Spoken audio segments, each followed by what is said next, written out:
Yeah, the conference this year, we've had a change of venue, which has actually put us in the heart of a major regeneration area that's been significantly enhanced by infrastructure and regeneration. So it's a very, very good place to come and visit, to actually see the impact of the work that a lot of our members undertake. The start point, and using us being here in Canary Wharf as an example, is that catalyst for change, both today and for future generations.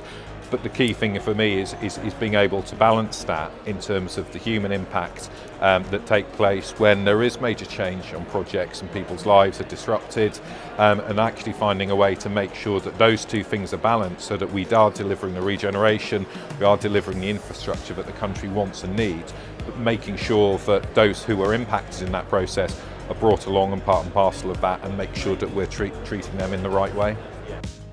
We can all work within the CPA to make things work better, and I think everybody that we've dealt with in this, because we've dealt with from civil servants through to barristers, solicitors, surveyors, forensic accountants, right away, and land references, right away across the board, all can be involved, and that's one of the beauties of the CPA, because it allows us then to cover all of the areas rather than just a few of us plugging away at a particular aspect which can get battered away.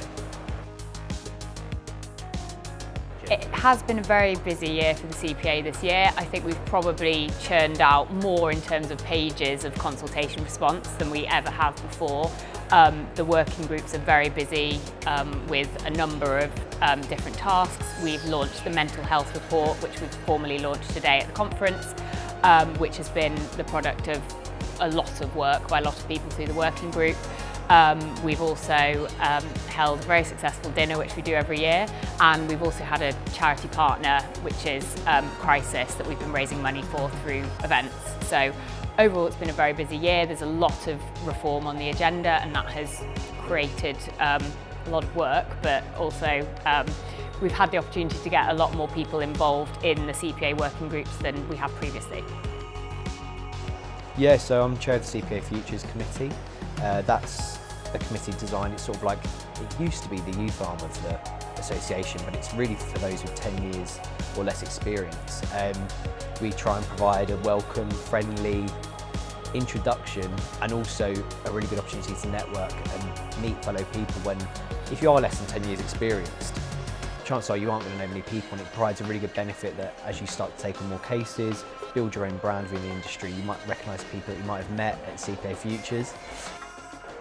Well, I think also, CPO is quite a niche area, very interesting, but obviously quite niche. So just lots of people just generally don't know about it.